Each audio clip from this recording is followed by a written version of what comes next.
बिस्मिल्लाहिर्रहमानिर्रहीम, अस्सलाम वालेकुम। Welcome to Areeb cricket world YouTube channel और फेसबुक पेज पे भी आपका वेलकम है। इस उम्मीद के साथ कि आप लोग बहुत ज़्यादा खैरियत से होंगे। तो सब्सक्राइब कीजिएगा हमारे चैनल पे जो पहली दफ़ा विजिट कर रहा है, और नोटिफिकेशन का जो आइकन है उसको ऑल पे इनेबल कर लीजिएगा ताकि आपको आने वाली क्रिकेट से रिलेटेड न्यूज़ अपडेट्स मिलती रहें। सबसे पहले तो दो मैचेस पे बात करेंगे भाई आज। पहले तो हांगकॉन्ग ने पहले इंडिया को परेशान किया, अब कल है पाकिस्तान की बारी। दूसरी तरफ बांग्लादेश जो है भाई, उसने बड़ी ज़बरदस्त क्रिकेट खेली है आज against Sri Lanka in Dubai sport city ring of fire में। बहुत आला मैच वो खेला, उस पर भी डिस्कस करेंगे। पहले उसी पे ही बात करेंगे, बल्कि बड़ा ज़बरदस्त मैच हुआ तो इसके भी ऊपर डिस्कशन चलेगी। और दूसरा टॉपिक जो है पाकिस्तान हांगकॉन्ग का जो कल मैच है उसका प्लेइंग 11 और प्रीव्यू जो है उसके ऊपर बात करेंगे कि क्या पाकिस्तान के गेम से खबर है क्या नहीं है, इन सारी चीज़ों पर बात करेंगे। तो पहले स्टार्ट में आज के अगर हम मैच को डिस्कस करें तो बड़ा ज़बरदस्त मैच था भाई बांग्लादेश और पाकिस्तान का। अफगानिस्तान इनफैक्ट श्रीलंका का लास्ट बॉल थ्रिलर जिसको आप कह सकते हो, समझ लो उसमें ही था वो। तो अगर बांग्लादेश वाले ये नहीं कहते कि भाई तुम जीत जाओ तो मतलब है फिर श्रीलंका के जीतने के चांसेस होते नहीं। लेकिन उन्होंने हर कीमत मुमकिन कोशिश की कि भाई किसी तरीके से जो है श्रीलंका जीत जाए। उनका मुल्क दिवालिया हो गया है, उनके बड़े मसले मसाइल हैं, तो यार चलो अच्छी क्रिकेट खेली, हम दिल्ली जीत लेते हैं, मैच उनको जिता देते हैं, ये वाला उन्होंने काम किया। लेकिन यार fact of the matter is कि आप सिर्फ अपने आप को ब्लेम कर सकते हो इसमें, क्योंकि that was a heart racing thriller, no doubt about that, between Bangladesh and Sri Lanka. But you have to blame Bangladesh for this poor performance right at the very back end of this match. If you talk about that overs, last four overs where Bangladesh have scored 60 run, on the other hand Sri Lanka was just required 45. तो मतलब सारा सब कुछ आपके सामने। आपने शुरू से देखा कि उन्होंने 10 run in an over required था उनको जब 6 ओवर्स के पावर प्ले के बाद, और उन्होंने उसको वो लेके चले। अगर आप देखो एक टीम 16 ओवर तक लेके जा रही है उस रिक्वायर्ड रन रेट को अपने 10 वाले, और आखिरी 4 ओवर के अंदर उसको 45 रन चाहिए, तो मतलब they are well on track. तो मतलब उन्होंने बड़ी अच्छी क्रिकेट खेली। Yes, they have lose so many wickets in between all of these which they scored 100 runs और 140 runs, बट उनकी विकेटें गिरती रही लेकिन उन्होंने अपने फ्लो को नहीं रोका। और फ्लो को जब आप नहीं रोकते हो तो फिर आप राइट गेम के अंदर रहते हो। क्यों? क्योंकि आपने अपने रिक्वायर्ड रन रेट को अपने हाथ में रखा हुआ है। भले आपकी विकेटें गिर रही हैं मगर वो आपको पता है एक आध दो चौके, किसी से एक मिस्टेक कहीं ना कहीं हो गया, वो पूरा हो ही जाता है। बट यहाँ शकीब ने बहुत अच्छी कप्तानी की पूरे मैच में, मैं समझता हूँ। उनकी फील्ड प्लेसमेंट बहुत राइट थी। जो उन्होंने, आपको याद होगा जब उन्होंने विकेटें ली, उससे पहले विकेटें लेने से पहले उनको जब प्रेशर में लिया उन्होंने मेंडिस ने, लेकिन फिर उसके बाद जो है वो इबादत की तरफ से विकेटें मिलना शुरू हुई। ऑन डेब्यू सबसे पहले तो उसने बहुत आला बॉलिंग की। लास्ट ओवर में उसको 3rd ओवर में 22 रन पड़ गए, बट आई थिंक उसने ओवरऑल अच्छी बॉलिंग की। और ऐसे मौके पे जब आप एक बॉलर डेब्यू कर रहा होता है और उसको आप सारे बंदे आके उसके ऊपर चढ़ जाएं, तू ये कर, तू ये कर, तू ये कर, ऐसे नहीं ऐसे, तो वो कंफ्यूज हो जाता है। आपको कप्तान को उस वक्त चाहिए था कि वो एक बंदा आके उससे बात करता और फिर जो है वो सही रहता। बट ये है कि वहाँ से मुशफीक उसको कुछ कह रहे हैं, वहाँ से मुस्तफ़ीज़ उसको कुछ कह रहे हैं, फिर उसको जो है वहाँ से शकीब कुछ कह रहे हैं। तो मतलब आप जब 3-4 माइंड्स के साथ मिलके चलते हो फिर उसका अपना कुछ माइंड होगा, तो ये सारी चीज़ें डिफ़िकल्ट हो जाती हैं बॉलर्स के लिए। बट यही उसके साथ हुआ। बट मैं समझता हूँ फिर भी उसने बहुत आला बॉलिंग की। स्विंग और पेस बड़ा ज़बरदस्त था उसका। शॉर्ट बॉल का बड़ा अच्छा इस्तेमाल किया बांग्लादेश ने through out the innings, Sri Lankan innings.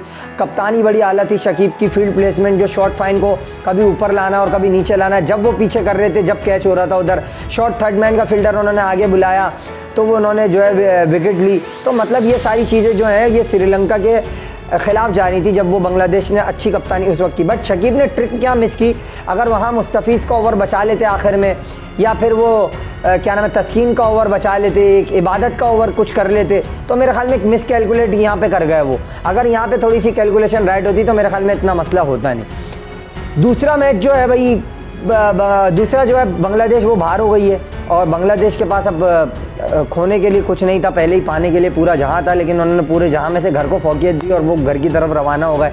But they played really good cricket today, I to be very honest, क्योंकि उन्होंने बहुत अच्छी क्रिकेट खेली है, इसमें तो कोई डाउट नहीं है। बट फैक्ट इज़ कि श्रीलंका ने मैच जीत लिया। और लास्ट में भी आप देखो तो 9 बॉल पे 1 रन मिल गया उनको।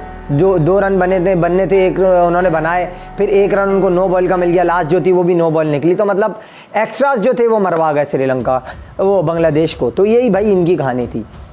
अच्छा भाई, अब आ जाते हैं पाकिस्तान और हांगकांग के मैच पर।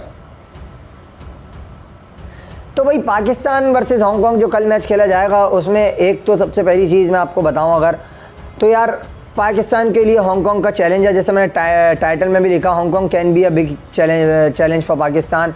चैलेंज है हांगकांग पाकिस्तान के लिए, because they have 2 very good players, Babar Hayat, उसके अलावा जो है उनके पास नज़ाकत खान जो है वो भी अच्छा खेल लेते हैं, प्लस ज़ीशान अली जो है वो बहुत आला बैटिंग फॉर्म में है। आपने उनको देखा किस तरीके की उन्होंने इंडिया के ख़िलाफ़ बैटिंग की। तो यार इनके जो 2-3 प्लेयर हैं ना, ये मेरे ख्याल में इनके हमारे लिए थ्रेट हैं। प्लस जो है वो जो मुमताज़ है, क्या नाम है उनका, एक जो बॉलर है, उसके अलावा जो है एहसानुल्लाह खान जो पाकिस्तान से ताल्लुक़ रखने वाले हैं पिंडी से, वो इनके बड़े ज़बरदस्त बॉलर हैं।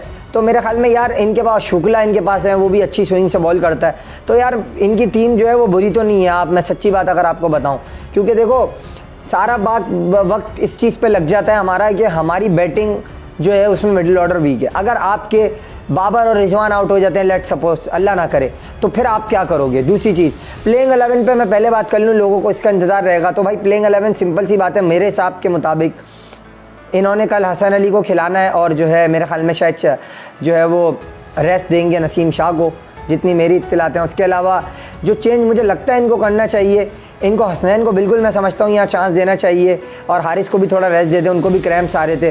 तो हारिस की जगह जो है और नसीम की जगह इन्होंने हसनैन और हसन अली को खिलाना चाहिए, और उधर जो है वो इफ्तिखार की जगह मैं समझता हूँ हैदर अली को चांस देना चाहिए। आसिफ अली कहाँ छक्के मारता है इस बार का जवाब किसी ने नहीं दिया आज तक, क्योंकि उसको पाकिस्तान की तरफ से छक्के मारते हुए हमने सिवा अफगानिस्तान और न्यूजीलैंड के मैच के अलावा तो नहीं देखा। वो भी करीम जन्नत उनको टक्कर गया था, जो कि एक एवरेज बॉलर था, और अब तो वो बॉलिंग भी नहीं कर रहा है। तो मेरे ख्याल में वो करीम जन्नत को उन्होंने मार लिया। अब सवाल यहाँ ये उठता है, मिकी आर्थर ने भी इस पर ट्वीट किया, बहुत सारे लोग इस पर बात कर रहे हैं। पाकिस्तान की टीम पहले अगर बैटिंग, मेरे ख्याल में लोग इससे इख्तिलाफ करेंगे, but I think Pakistan if they win the toss so they have to bat first and put runs on the board, put 190, 180, 190 and then put pressure on Hong Kong with your bowling, because you have the depth in your bowling with Shadab, Dhani and these types of bowlers which you have. तो मेरे ख्याल में आप ये कर सकते हो। और पाकिस्तान की टीम कोई मसला नहीं है, बहुत बड़ी टीम है, आराम से जीतेगी, हॉट फेवरेट होगी, बहुत आराम से जीतेगी, but Hong Kong can be a threat for Pakistan, no doubt about that. और उनके पास खोने के लिए कुछ भी नहीं होगा। ये जो एसोसिएट नेशंस होती हैं, इनके पास कमाल ही ये होता है कि ये ऑन द डे जो है भाई अच्छा खेल के मैच जीत जाती हैं और अपसेट कर देती हैं किसी भी टीम को। और हमारे पास गुंजाइश नहीं है अपसेट को बर्दाश्त करने की। वजह उसकी ये है कि भाई हम जो है ना वो ऐसी स्टेज पर हैं अब इंडिया से हारने के बाद, अगर हम हारे तो हमारे लिए भी फ्लाइट बुक हो जाएगी सीधा कराची की, फिर हम यहाँ पे इंग्लैंड का इंतज़ार करें वो आए और उससे खेलें, फिर हम वर्ल्ड कप के लिए निकलें, तो ये हमारे लिए बड़ा सेटबैक हो जाएगा। तो मैं समझता हूँ कि यहाँ पे सोचने की बात यह है कि भाई बांग्लादेश तो हार गया, बाहर हो गया, बट हमें यहाँ पे मैच जीतना है और किसी भी तरीके से इस मैच को जीत के हमें भाई और इंडिया से खेलना है इतवार को, और फिर उन्हें भी हराना है। क्योंकि जो हम वो कहते हैं ना 2-4 हाथ लबे बाम रह गए, हमारा वो वाला हिसाब था, वरना वाला मैच भी हमने बहुत अच्छा खेला, नोइंग दैट कि मैंने कहा था इंडिया जीतेगा और इंडिया ही जीता। लेकिन भाई पाकिस्तान ने बहुत अच्छी फाइट की थी इन बॉलर्स के साथ भी, शाहीन की गैर मौजूदगी में। वो तो थोड़े रन ऊपर से हमें नहीं मिले, वरना तो हमारी बैटिंग इतनी थी कि हम जो है वो 160-70 करके इंडिया को फंसा सकते थे इस विकेट पे, जिस तरह का वो विकेट था उस दिन।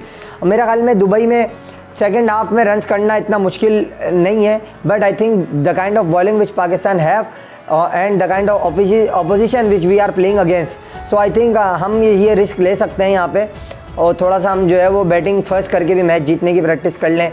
और जो है क्या नाम है, बैटिंग सेकंड में तो हम हमेशा से करते ही रहे हैं और हमारा खासा रहा है। तो मेरे ख्याल में यार पाकिस्तान के पास एक हांगकांग का थ्रेट ये होगा कि इनके जो बॉलर्स हैं ना ये फंसा सकते हैं, और इनकी डेप्थ जो है ना, असल में जो इनकी स्ट्रेंथ है वो इनकी बैटिंग में, कितना टाइम कर करके उसने छक्के मारे हैं यार, मतलब कमाल बैटिंग की है यार इन लोगों ने, हांगकांग वालों ने, ज़बरदस्त मज़ा आ गया था देख के। अब आप देख लो पाकिस्तान से ज़्यादा रन बना लिए इन्होंने अगेंस्ट इंडिया वाइल चेजिंग 191, तो आप देख लो इनकी बैटिंग में डेप्थ तो है।